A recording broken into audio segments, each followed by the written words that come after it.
عايزين نتكلم كلمه جمهورنا المصري. طبعا انا سعيد ان احنا تاني رجعنا مع الجمهور المصري،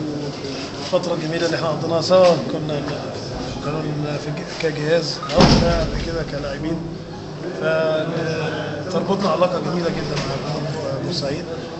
وان شاء الله يبقى هم في ظهر الفريق وهم سند للفريق الفتره الجايه، عشان كلنا عايزين نوصل لغرض واحد او هدف واحد، النادي المصري يقف في المكان اللي هو يليق بها في ظل الامكانيات الموجوده لمجلس الاداره او امكانيات اللعيبه اللي موجوده والقوه الجماهيريه اللي موجوده، ومعروف جمهور بورسعيد مشاهدين النادي المصري في بورسعيد او خارج بورسعيد. فنتمنى ان شاء الله الفتره الجايه ان احنا كلنا نكون ايد واحده، ونتمنى جمهور بورسعيد الناس القله اللي هي كانت بعض الكل بتخش في نص الجماهير تبوظ اي علاقه، نتمنى ان شاء الله تبقاش موجوده، والجمهور الاصيل فعلا الجمهور البورسعيدي يبقى ينجز الناس ديت ما يبقاش موجودين في وسطهم ان شاء الله، ويبقى باذن الله نحاول نفرحهم تاني زي ما كنا موجودين. طب يا كابتن بالنسبه لحضرتك لسوء التفاهم طبعا جاب الجديد، حضرتك تعرضت لبعض اللي بيعتقد ان حضرتك كابتن حسام ممكن تكون اساته، واحنا عارفين ان اعظم عشان فحضرتك عايزك توضح الصوره دي لان كان ممكن استنانا كابتن ابراهيم حسن بالتحديد. احنا طبعا مش عايزين هل تم اساءه او ما تمش؟ توضح يعني. لا احنا حصل اساءه لينا طبعا، قلت لك مش عايز اعمم، كانت ليها غرض وكانت زعلانه ان مدى الحب والعلاقه اللي كانت كبيره جدا ولا زالت من جمهور بورسعيد لما في الفتره كنا موجودين مع النادي المصري. فطبعا احنا الناس غلطت يعني الناس دي غلطت في طبعا فينا طبعا، كلكم كنتوا عارفين شايفين ماتش الزمالك، ما حدش كان يقدر اكيد يتوقع ولا يستحمل، ومع ذلك استحملنا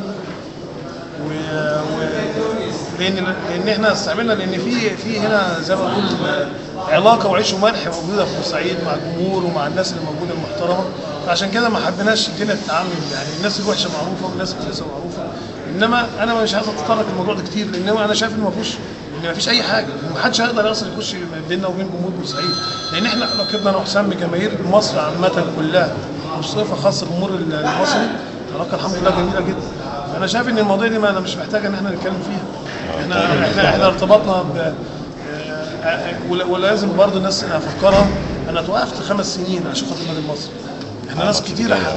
ناس حاربتنا كتير جوه، الناس مسؤوله عن الكوره في مصر في منظومه الكوره، كنا بنتحارب عشان خاطر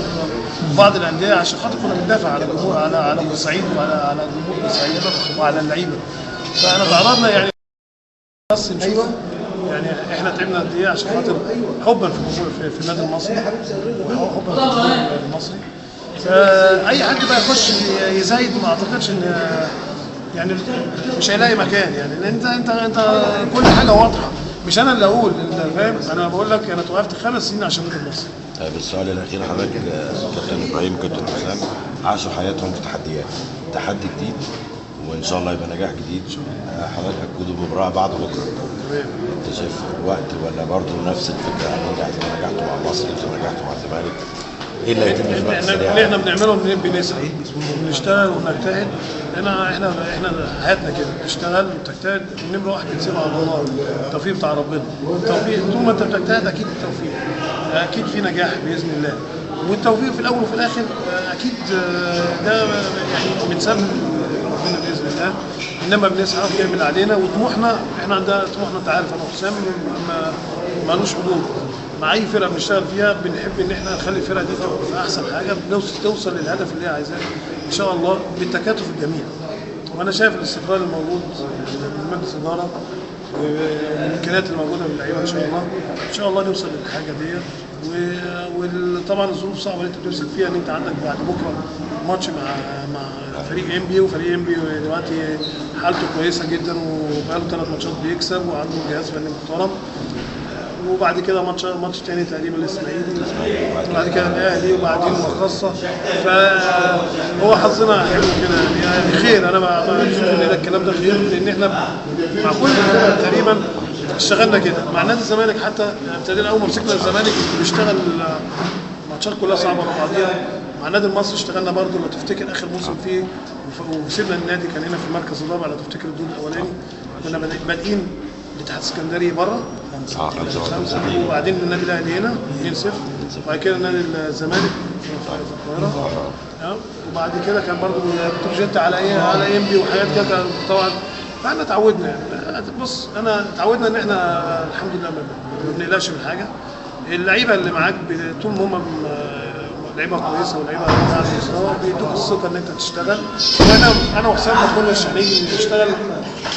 النادي المصري لو ما فيش لعيبه كويسه. انا حسيت ان اللعيبه كويسه